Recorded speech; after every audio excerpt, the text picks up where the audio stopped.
আমল মুহররম মাসে করা অনেক ফজিলত, এই সমস্ত ফজিলত সম্পর্কে আজকে আলোচনা। তাহলে আসুন, এই মুহররম মাসের এত ফজিলত কেন, এত দাম কেন? আল্লাহ রাব্বুল আলামিন কুরআনের মধ্যে ইরশাদ করেন, ইন্না ইদ্দাতাশ শুহুরি ইনদাল্লাহি ইসনা আশারা শাহরান ফি কিতাবিল্লাহি ইয়াওমা খালাকাস সামাওয়াতি ওয়াল আরদা মিনহা আরবাআতুন হুরুম। আল্লাহ রাব্বুল আলামিন বলতেছেন, নিশ্চয় আমার কাছে আল্লাহ রাব্বুল আলামিনের নিকট 12টা মাস রয়েছে। ওই 12টা মাসকে আল্লাহ রাব্বুল আলামিন আসমান জমিন যেদিন সৃষ্টি করেছেন, সেই দিন থেকে আল্লাহ রাব্বুল আলামিনের হিসাবে 12টা মাস। এই 12টা মাসের মধ্যে 4টা মাসকে আল্লাহ অতি সম্মানিত মাস হিসাবে মনোনীত করেছেন। এর মধ্যে আজকে যেই মাসটা, সেই মাসটার নাম হলো মুহররম মাস। ওই মুহররমের 10 তারিখে আল্লাহ রাব্বুল আলামিন যেই সমস্ত অলৌকিক ঘটনা আল্লাহ নাযিল করেছেন, ঘটাইছেন, ওই সমস্ত ঘটনাকে লক্ষ্য করে মহান আল্লাহ রাব্বুল আলামিন ওই মুহররমের মাসের 10 তারিখ আশুরা, ওই আশুরাকে আল্লাহ রাব্বুল আলামিন অত্যন্ত সম্মানিত মাস হিসেবে আল্লাহ মনোনীত করেছেন। আল্লাহ রাব্বুল আলামিন যখন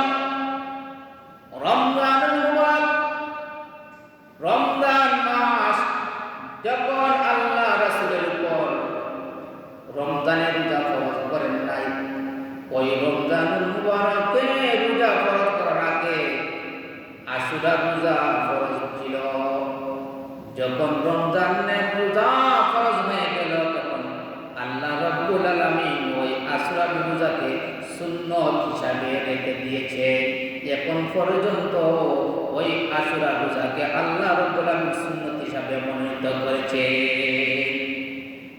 তাহলে ভাইরা বন্ধুরা, আসলে তো দাম কেন? আল্লাহ বলতেছেন, যখন আমার নবী আদম আলাইহিস সালামকে আমি এই দুনিয়াতে সৃষ্টি করলাম, জান্নাতের মধ্যে রাখলাম আদম আলাইহিস সালামকে। আল্লাহ রাব্বুল আলামিন আদমকে সৃষ্টি করার পরে, হাওয়া আলাইহিস সালামকে সৃষ্টি করার পরে আল্লাহ রাব্বুল আলামিন দুজনকে জান্নাতের মধ্যে রেখে দিলেন। আল্লাহ বলছেন, হাযিস শাজারাতা ফাতাকুনা মিনাল যালিমিন। হে আমার নবী আদম, এই জান্নাতে বসবাস করে স্বাচ্ছন্দ্যে যা ইচ্ছা তা খাইতে পারবে, যেখানে ইচ্ছা সেখানে যাইতে পারবে। হাযিস শাজারা, কিন্তু এই গাছ নেই, ওই গাছের নিকটবর্তী হইও না। যাওয়া তো দূরের কথা, ওই গাছের নিকটবর্তী হইও না। যদি ওই গাছের নিকটবর্তী হয়ে যাও, তাহলে তুমি জালিমদের অন্তর্ভুক্ত হয়ে যাবে। শয়তানের প্ররোচনায় আদম এবং হাওয়া দুজন ওই গাছের গন্ধ খেয়ে ফেলেছেন। সঙ্গে সঙ্গে আল্লাহ রাব্বুল আলামিন বলতেছেন, হে আদম, আমি তো নিষেধ করেছিলাম ওই গাছের নিকটে যাবে না, কিন্তু শয়তানের প্ররোচনায় নিকট শুধু যাও নাই, ফল পর্যন্ত খেয়েছ। এই জন্য আজ থেকে তোমাদের এই স্থান দুনিয়ার মধ্যে হবে, আমার জান্নাতের মধ্যে তোমাদের জায়গা নাই।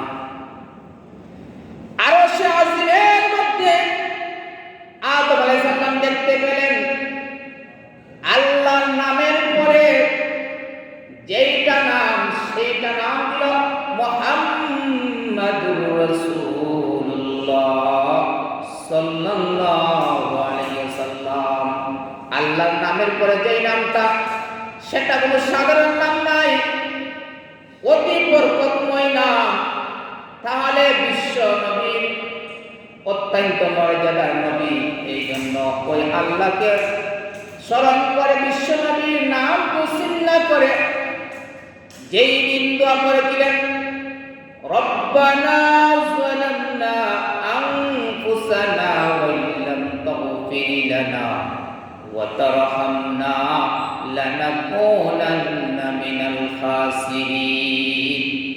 আদম আলাইহিস সালাম কাঁদতে কাঁদতে শেষ পর্যন্ত মহান মনিবের দরবারে দুইটা হাত তুলে বললেন আল্লাহ রব্বানা যালামনা, হে আমার পালনকর্তা আমরা জুলুম করেছি আনফুসানা নিজের নফসের উপর নিজেদের উপর ওয়া ইল্লাম তাগফির লানা, অবশ্যই আপনি সাথে আমাদের গুনাহ মাফ করবে, ওয়া তারহামনা আপনি আমাদেরকে রহম করো ক্ষমা করে দাও, লানাকুনান্না মিনাল খাসিরিন যদি আপনি আমাদেরকে ক্ষমা না করেন তাহলে আমরা জালিমদের অন্তর্ভুক্ত হয়ে যাব, আমরা হাসরতের মধ্যে পড়ে যাব, ক্ষতিগ্রস্তের মধ্যে পড়ে যাব।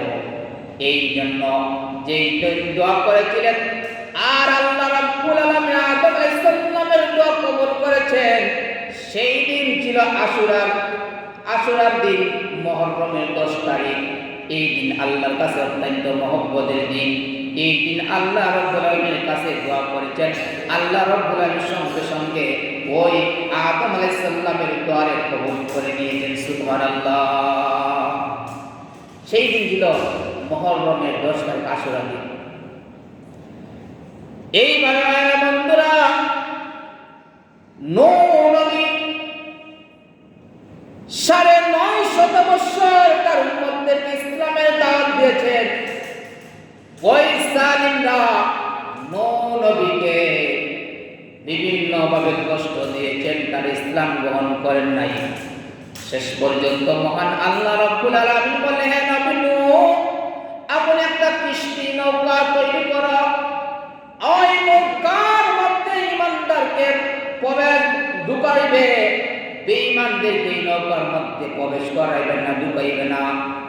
ওই নৌকা যেদিন যদি পাহাড়ে গিয়ে লেগেছিল, আল্লাহ রাব্বুল আলামিন ওই মুহররমের 10 তারিখে অনেক দিন পরে আল্লাহ রাব্বুল আলামিন সমস্ত বেঈমান কাফেরদেরকে ধ্বংস করেছেন। আর যেই দিন যদি পাহাড়ে নৌকা লেগেছেন সেই দিন ছিল মুহররমের 10 তারিখ আশুরার দিন। আইয়ুব আলাইহিস সালাম দীর্ঘ 18 বছর বেমার ছিলেন, রোগাক্রান্ত ছিলেন, সমস্ত শরীর পড়ে বসে গিয়েছিল, সমস্ত শরীরের মধ্যে পোকা মাকড় খাইতেছে, একটা অঙ্গ বাকি নাই, সমস্ত অঙ্গের মধ্যে পোকা মাকড় খাইতেছে। আল্লাহ রাব্বুল আলামিন যেই দিন ওই আইয়ুব নবীকে ওই বেমার থেকে মুক্তি দান করেছেন, আইয়ুব নবীর ছেলে সন্তান স্ত্রী পুত্র সবাই পর হয়ে গেল, কেউ আর তাকে মহব্বত করে না, কেউ তার সঙ্গে নাই, একমাত্র আইয়ুব নবী ছাড়া কেউ নাই।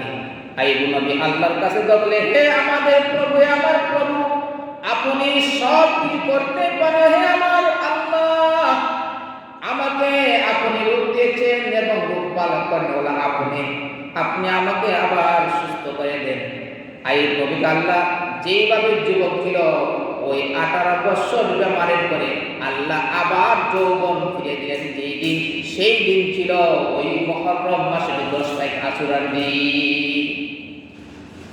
এইভাবে আল্লাহ নবী ইব্রাহিম খলিলুল্লাহকে ওই জালিম নমরুদ অগ্নিকুণ্ডের মধ্যে নিক্ষেপ করেছিল। আর যেই দিন ওই অগ্নিকুণ্ড থেকে মহান আল্লাহ রক্ষা করেছিলেন, ওই দিন ছিল আশুরার 10 তারিখ। সেই দিনকে বলে মুহররমের 10 তারিখ আশুরার দিন।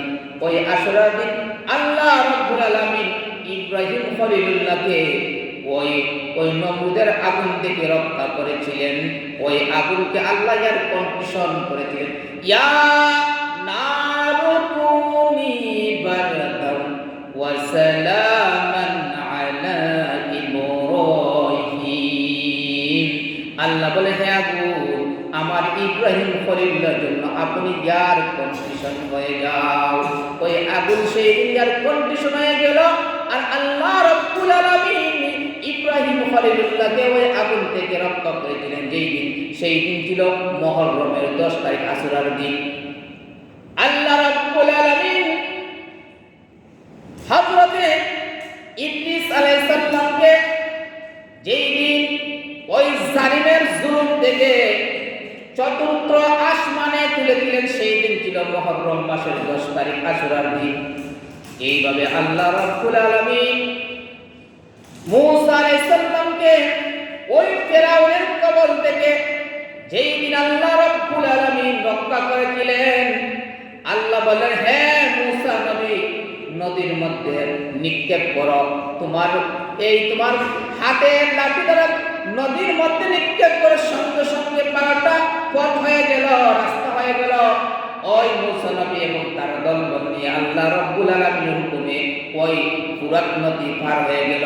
আল্লাহ রাব্বুল আলামিন ওই নদীর মধ্যে ফিরাউন এবং তার দলবলকে আল্লাহ ধ্বংস করেছেন, আর মূসা আলাইহিস সালাম এবং তার সমস্ত কওমকে আল্লাহ রক্ষা করেছিলেন।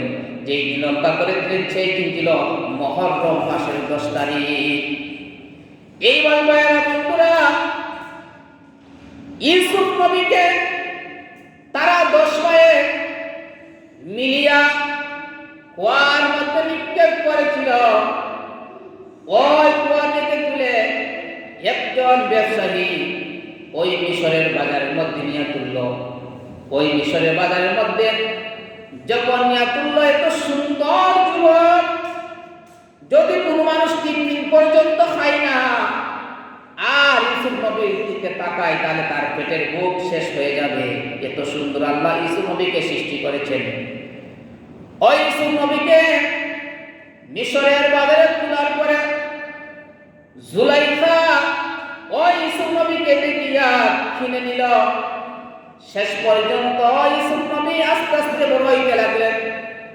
আর ইউসুফ নবী পিতা ইয়াকুব আলাইহিস সালাম সন্তানের জন্য কাঁদতে কাঁদতে দুধ বন্ধ হয়ে গিয়েছিল। শেষ পর্যন্ত ওই মিশর থেকে মিশরের বাদশা ইউসুফ আলাইহিস সালামকে আল্লাহ বানিয়েছিলেন। ওই ইউসুফ নবী যেই দিন বাদশা হয়েছেন, ওই বাদশা হওয়ার পরে তার 10 ভাই ওই মিশরের মধ্যে এসেছিল খাদ্য নেওয়ার জন্য।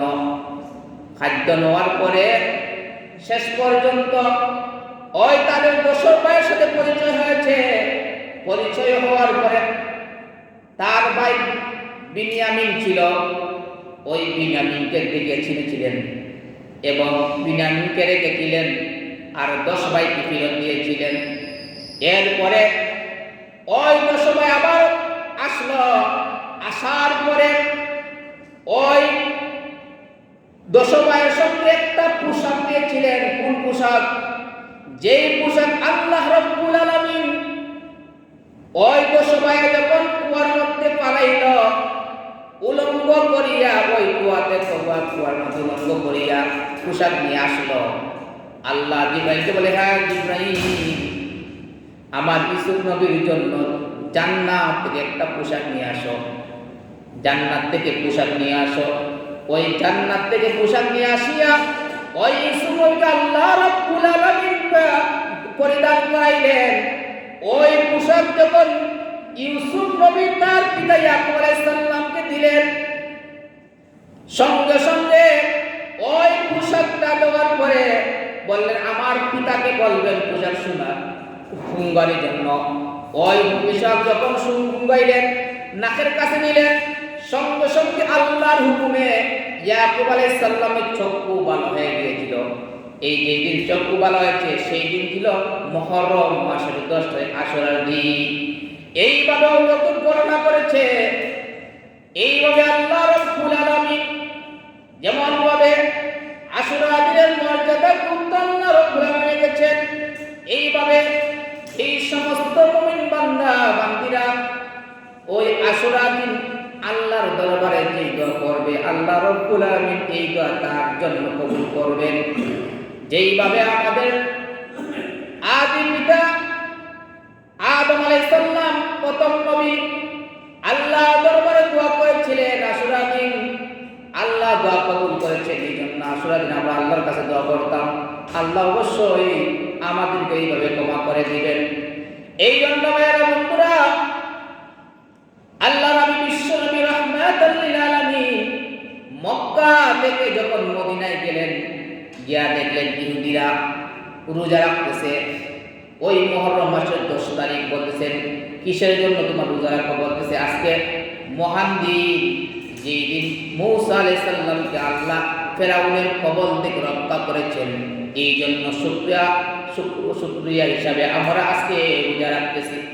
আল্লাহ বলতেছেন যে হে ইহুদিরা, তোমাদের থেকে আমার নবী মূসা আলাইহিস সালামকে বেশি মহব্বত করি, বেশি হকদার। এই জন্য আল্লাহ বলতেছেন যে তোমরা একটা রোজা রাখো, আমি আগামী বছর যদি বাঁচিয়া থাকি তাহলে 2টা রোজা রাখবো। এই জন্য আল্লাহ নবী এরপরের বছর আর বাঁচার নাই, মৃত্যুবরণ করেছেন। কিন্তু ওই উম্মতদেরকে বলে গিয়েছেন, হে আমার উম্মতেরা, আশুরা রোজা ইহুদি খ্রিস্টানরা একটা রাখে, আর আমার উম্মতেরা যেন 2টা রাখে। এই জন্য আল্লাহ রাসূল বলেন, সিয়াম ইয়াউমা আশুরা ইন্নী আহতাসিবু আলাল্লাহি আন ইউকাফিরাস সানাতাল্লাতী ক্বাবলাহু। রাওয়াহু ইবনে মাজাহ শরীফ হাদিসের মধ্যে আল্লাহ নবী বিশ্বনবী বলতেছেন, হে আমার উম্মতেরা, সিয়াম ইয়াউমা আশুরা, যেই সমস্ত বান্দারা আশুরা রোজা রাখবে, ইন্নী আহতাসিবু আলাল্লাহ, আমি আমার আল্লাহ রাব্বুল আলামিনের কাছে আশা করি, আমি আমার প্রভুর কাছে আশাবাদী, আইয়ু কাফিরাস সারাতাল্লাতী ক্বাবলাহু, যেই ব্যক্তি আশুরা রোজা রাখবে তার আমলনামাতে আল্লাহ রাব্বুল আলামিন পূর্বের 1 বছরের গুনাহ মাফ করে দিবেন। সুবহানাল্লাহ। যেই ব্যক্তি আশুরা রোজা রাখবে আল্লাহ তার পূর্বের 1 বছরের গুনাহ মাফ করে দিবেন। সুবহানাল্লাহ। আশুরা রোজা এত দাম এই জন্য যে রমজানের রোজা ফরজ হওয়ার আগে এই আশুরা রোজা হলো ফরজ। এই জন্য রমজান রোজা ফরজ হওয়ার পরে আশুরা রোজাকে আল্লাহ সুন্নত হিসাবে রেখে দিয়েছেন। এই জন্য যে আশুরা রোজার এত দাম। এই জন্য আল্লাহ বলেন, খালিফু ফীহিল ইয়াহুদ ওয়াসুমু ইয়াওমান ক্বাবলাহু আও বা'দা ক্বাবলাহু বা'দাহু। আল্লাহ বলেন, ইহুদিরা 10 তারিখ রোজা রাখে, হে আমার উম্মতেরা, তোমরা 2টা রোজা রাখবে, 10 অথবা 11 অথবা 9 অথবা 10, 2টা রোজা রাখবে। ইহুদি খ্রিস্টানদের যেন তোমরা মুখালিফ হও, তাদের মতন তোমরা রোজা রাখিও না। ইহুদি খ্রিস্টানরা একটা রোজা রাখে, আমার উম্মতেরা তোমরা 2টা রোজা রাখবে, 9 তারিখ 10 তারিখ অথবা 10 তারিখ 11 তারিখ রোজা রাখবে। 2টা রোজা রাখবে, একটা রোজা রাখা যাবে না। আরেকটা ফজিলত আল্লাহ নবী বিশ্বনবী রাহমাতুল লিল আলামিন হাদিস মধ্যে এসেছে, মান ওয়াসা আলা ইয়ালিহি ওয়া আহলিহি ইয়াওম আশুরা ওয়াসাল্লাহু আলাইহি সাইরা সানাতিহি। আল্লাহ হাবিব বলতেছেন, হে আমার বান্দারা, আল্লাহ বলতেছেন, হে আমার উম্মতেরা, যেই ব্যক্তি আশুরার দিন তার পরিবার পরিজনের জন্য উত্তম খানার ব্যবস্থা করবে, উত্তম খানার ব্যবস্থা করবে, প্রশস্ত খানার ব্যবস্থা করবেন, ওয়াসাল্লাহু আলাইহি সাইরা সানাতিহি, তাহলে আল্লাহ রাব্বুল আলামিন ওই বান্দাকে আল্লাহ রাব্বুল আলামিন সারা বছর তার জন্য খানা প্রশস্ত করে দিবেন। সুবহানাল্লাহ। এই হাদিস থেকে বুঝতে পারলাম যে আশুরার দিন আমরা আমাদের পরিবারের জন্য উত্তম ব্যবস্থা করতাম, উত্তম খানার ব্যবস্থা করতাম, তাহলে সারা বছর উত্তম খানা আল্লাহ তোমাকে তৌফিক দান করবে। এই জন্য আমরা বছরের যেই দিন যা খাই না কেন আশুরা দিন বালা হতাম, আশুরা দিন আমরা বালা খাইব, বালা পোশাক পরিধান করব, সেই দিন আমরা বালা পোশাক পরিধান করবো, বালা খাইব, আর সেই দিন আল্লাহর কাছে তওবা করব, ইস্তেগফার করব, সেই দিনের দোয়া আল্লাহর দরবারে কবুল হবে। সেই দিন আমরা আল্লাহর কাছে যা চাইবো আল্লাহ তা কবুল করবেন। এই আশুরা দিনে এত ফজিলত। আরও ফজিলত গাড়ি যে এখন অনেক আমরা জানি যে অনেকে বলে যে আশুরার ফজিলত গাড়ি হযরত হুসাইন রাদিয়াল্লাহু তাআলা শহীদ হয়েছেন এই জন্য না, এই জন্য না। হুসাইন রাদিয়াল্লাহু তাআলা বিশ্বনবীর মৃত্যুর 50 বছর পরে তিনি শহীদ হয়েছেন কারবালার ময়দানে। আর আদম নবী থেকে এই আশুরার ফজিলত আল্লাহ রাব্বুল আলামিন দিয়েছেন। এই জন্য যে অনেকে ভুল বুঝেন, আল্লাহ রাব্বুল আলামিন এই আল্লাহ নবীর প্রিয় নাতি হুসাইন রাদিয়াল্লাহু তাআলা আনহু যেই দিন শহীদ হয়েছেন কারবালার ময়দানে, সেই দিন ছিল আশুরার 10 তারিখ, মুহররমের 10 আশুরার দিন শহীদ হয়েছেন। এইভাবে যে ইয়াজিদ হুসাইন রাদিয়াল্লাহু তাআলা আনহুকে হত্যা করেছে, তিনি তো ছিলেন নবীর আল্লাহর নবী রাহমাতুল লিল আলামিনের অত্যন্ত মহব্বতের নাতি। যেই নাতিকে হাসান রাদিয়াল্লাহু আনহু যে শহীদ হয়েছে বিষ পান করে, যেই জালিম বিষ পান করে হাসান রাদিয়াল্লাহু আনহুকে শহীদ করেছে, ওই জালিম হুসাইন রাদিয়াল্লাহু আনহুকে কারবালার প্রান্তরে শহীদ করেছে এই ইয়াজিদ বাহিনী।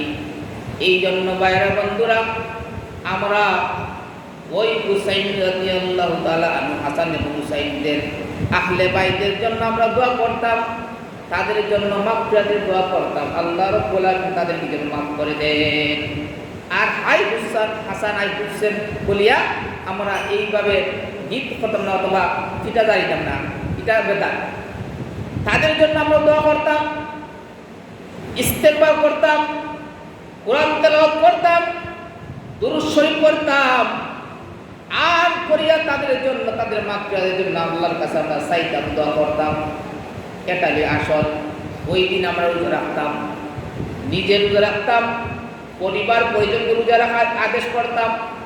এই জন্য ভাইরা বন্ধুরা, ওই আশুরা মুহররমের 10 তারিখ আমরা ওই দিন 2 দিন রোজা রাখতাম, আর আহলে বাইতের জন্য আমরা দোয়া করতাম। এটা গেলে আসল, আহলে বাইতের জন্য আমরা দোয়া করতাম। হুসাইন রাদিয়াল্লাহু তাআলা আনহু ইসলামের জন্য, ইসলামকে এই দুনিয়াতে জিন্দা রাখার জন্য, বিশ্বনবীর সিলসিলাকে জিন্দা রাখার জন্য হুসাইন রাদিয়াল্লাহু তাআলা আনহু নিজের বুকের তাজা রক্ত দিয়ে ইসলাম জিন্দা হতে হয় কারবালাকে বাদ। ওই কারবালার প্রান্তরে শহীদ হয়েছেন ইসলামকে জিন্দা করার জন্য, ইসলাম জিন্দার জন্য তিনি শহীদ হয়েছেন। এইভাবে আজকে আমরা কি করতেছি ইসলামের জন্য, আমারও এইভাবে ইসলামের জন্য নিজের শরীরের তাজা রক্ত দিয়ে হইল আমাদের এই ইসলামকে আমরা টিকিয়ে রাখবো, ইসলামকে জিন্দা করব। আল্লাহ রাব্বুল আলামিন আমাদের সবাইকে যেন তৌফিক দান করতা। আমরা ওই মুহররমের 10 তারিখ আমরা কি করব, রোজা রাখবো। 10, 11 অথবা 9, 10 2 দিন রোজা রাখবো। আগামী বুধবার মুহররমের 10 তারিখ, তাহলে যারা আমরা রোজা রাখবো মঙ্গলবার বুধবার 2 দিন, অথবা সোমবার অথবা মঙ্গল